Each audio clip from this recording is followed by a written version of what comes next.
Fala galera, eu sou o Matheus e neste vídeo eu vou fazer uma análise completa do fundo imobiliário BARI11, que carinhosamente eu chamo de BARI11. E bem, para quem conhece os meus vídeos já sabe como funciona. Eu sempre gosto de levantar os pontos positivos, mas também os pontos negativos, para a gente ver se o fundo imobiliário está valendo a pena. Então, se você gosta desse tipo de conteúdo, já o convido, se inscreva aqui no canal e ative o sininho para que sempre que eu postar um vídeo novo, você receba uma notificação e não perca mais conteúdos como esse.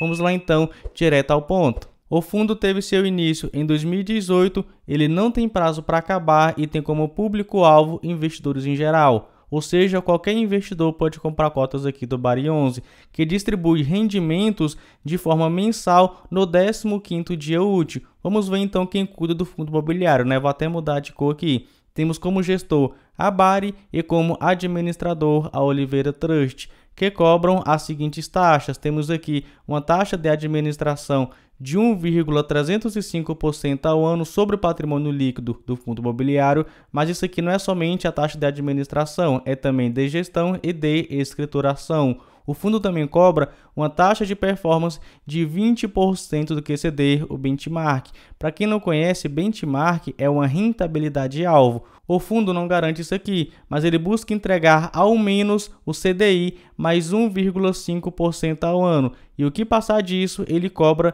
20% aí dessa taxa de performance. E particularmente, eu não sou muito chegado em taxa de performance, mas vamos continuar e entrar no primeiro ponto, a questão da liquidez. Na minha opinião, para um fundo ter uma boa liquidez, ele precisa ter um volume financeiro médio de negociação de no mínimo R$1 milhão. Depois a gente olha a comparação do fundo imobiliário versus o IFIX. Para quem não sabe o que é o IFIX, é o índice de fundos imobiliários. E na minha opinião, para um fundo ser bom, ele tem que ao menos superar o IFIX. Comece então olhando a liquidez. Perceba que atualmente o fundo imobiliário tem mais de 39 mil cotistas, mas quando a gente olha o volume financeiro médio negociado dele diariamente no último ano, ou seja, de fevereiro de 2023 até fevereiro de 2022, a gente vê que em vários meses ele não teve um mínimo de R$1 milhão. Então, ao meu ver, esse fundo aqui atualmente está com a liquidez mediana, até porque vejamos aqui, ó, R$800 mil, R$830 mil, R$760 mil. Então, esse fundo aqui não está com a baixa liquidez, mas ele não está com liquidez como eu gostaria. Então, na minha opinião, isso aqui é um ponto negativo, até porque é uma liquidez mediana. Olhando então outro ponto, que é a questão da rentabilidade, que eu sempre comparo com o IFIX, vou pegar o valor de mercado do fundo imobiliário mais os dividendos versus o IFIX. E se você olhar aí, que esse azul mais escuro, o fundo imobiliário vem tranquilamente superando o IFIX. Então temos aí o nosso primeiro ponto positivo. Agora vamos entrar dentro da carteira do fundo imobiliário para a gente ver quantos ativos que ele possui. Lembrando que o BARI11 é um fundo imobiliário de papel, ou seja, a maioria dos seus recursos deve estar alocado em crédito imobiliário. Os principais são CRIs, Certificados de Recebíveis Imobiliários. E está aí na tela para você que atualmente o fundo possui 38 ativos em sua carteira. São todos esses CRIs que você está vendo passar aí na tela e também esses fundos imobiliários que você está vendo passar aí na tela. O fundo ainda possui um pequeno percentual em caixa.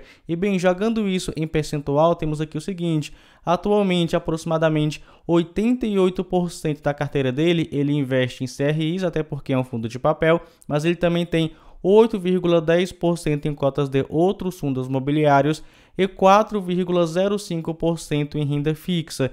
Quanto à rentabilidade, os indexadores, vejamos que 61,47% dos ativos do fundo estão indexados ao IPCA, mas eles não rendem apenas o IPCA. Temos aqui, que o fundo pegou aí o IPCA mais uma taxa de 7,28%. Já o segundo maior indexador do fundo imobiliário é o IGPM, que pega 24,25% aí dos ativos do fundo, mas ele não vai render apenas o IGPM. Temos aqui, o IGPM mais 9,20%, que foi a taxa de aquisição.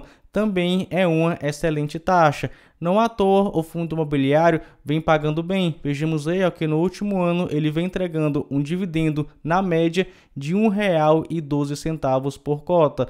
Mas se você reparar aqui embaixo, nessa parte cinza aí, você vai ver que nos últimos meses o fundo imobiliário está utilizando a sua reserva, ou seja, os seus ativos não estão rendendo tanto quanto antes. Logicamente, ele até reduziu seus dividendos. E aí algumas pessoas devem pensar neste momento: ah, Matheus, deve ser por causa da inadimplência, até porque um CRI é um crédito imobiliário. E bem, isso aí também faz parte da diminuição dos rendimentos do fundo imobiliário, que ele vem correndo atrás, vem fazendo um excelente trabalho aí a gestora, e não é puxando o saco. Sempre que a gestora faz um bom trabalho, particularmente falando, eu gosto de elogiar. Mas vamos lá, que tem outro motivo que fez o resultado do fundo imobiliário diminuir, e é justamente a diminuição da variação do IGPM e também do IPCA. Perceba que 24,25% dos ativos do fundo estão indexados ao IGPM. E olha o que aconteceu com o IGPM nos últimos meses.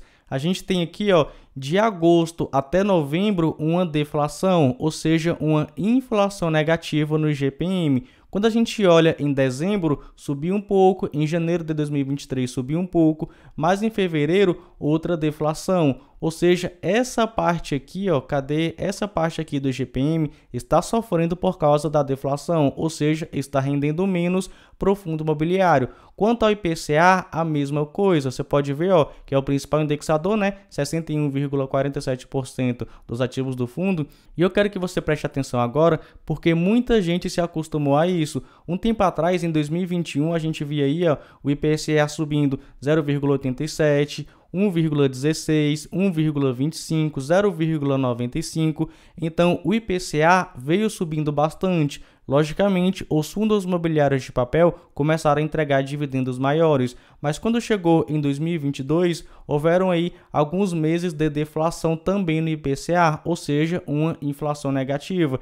E apesar da inflação agora ter voltado a subir, no último mês, ou seja, fevereiro, tivemos aí um aumento de 0,84%, é menor do que antigamente, de 1,16, 1,25, 1,01, 1,62, ou seja, o IPCA está rendendo menos para os fundos imobiliários porque a inflação ela vem subindo, mas vem subindo em um ritmo menor do que antigamente. E eu espero sinceramente que continue assim, porque uma inflação alta não é boa para ninguém. Mas vamos entrar aqui, no dividend yield atual do fundo imobiliário. E vejamos que atualmente ele está com dividend yield de 16,77%. Na minha opinião, é um excelente dividend yield, mas também a gente tem que levar em consideração que no último ano ele caiu bastante, Suas cotas desvalorizaram 22,40%. Não à toa, atualmente ele está sendo negociado a R$ 79,66.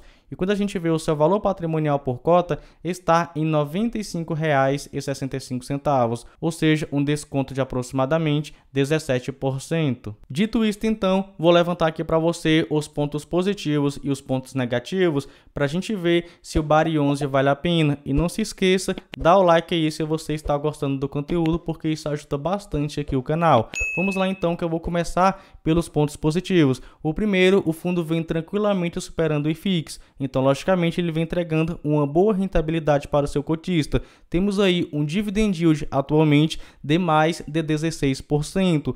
Outro ponto positivo é a sua boa diversificação. Na verdade, na minha opinião, para um fundo de papel ter uma boa diversificação é de 40 ativos para cima, mas o fundo aqui está com 38 ativos, particularmente não vou encher o saco com isso, então sim, ele possui uma boa diversificação de ativos. E outro ponto bem interessante é que ele está com desconto. Quando a gente compara o seu preço com o seu valor patrimonial, vemos aí um desconto de aproximadamente 17%. Agora eu vou entrar nos pontos negativos e temos o seguinte. Primeiro, ele cobra taxa de performance. Quem me acompanha já sabe, não sou muito chegado em taxa de performance. Segundo ponto negativo é que ele não está com uma boa liquidez. Atualmente ele está com uma liquidez mediana. Você viu lá de aproximadamente 600 mil, 700 mil por dia. Outro ponto negativo é que de uns meses para cá ele vem utilizando a sua reserva. Já expliquei o porquê, foi por causa da variação negativa do IGPM e também por causa do IPCA. E quando essa reserva acabar, pode ser que os dividendos do fundo imobiliário venham a cair. E com os dividendos caindo, o valor da cota também acompanha e começa a cair. E dando aqui a minha opinião, vou levantar aqui, compilar tudo isso. Cara, na minha opinião, o BAR11, para quem não liga para a taxa de performance, vale a pena. E se continuar caindo, cara, temos aí uma excelente oportunidade. Claro que é a minha opinião e de forma alguma é recomendação de investimento. Mas e para você, o BAR11 vale ou não vale a pena? Bem, é isso, fico por aqui. Espero que você esteja gostando aí das análises de fundos imobiliários e nos vemos no próximo vídeo.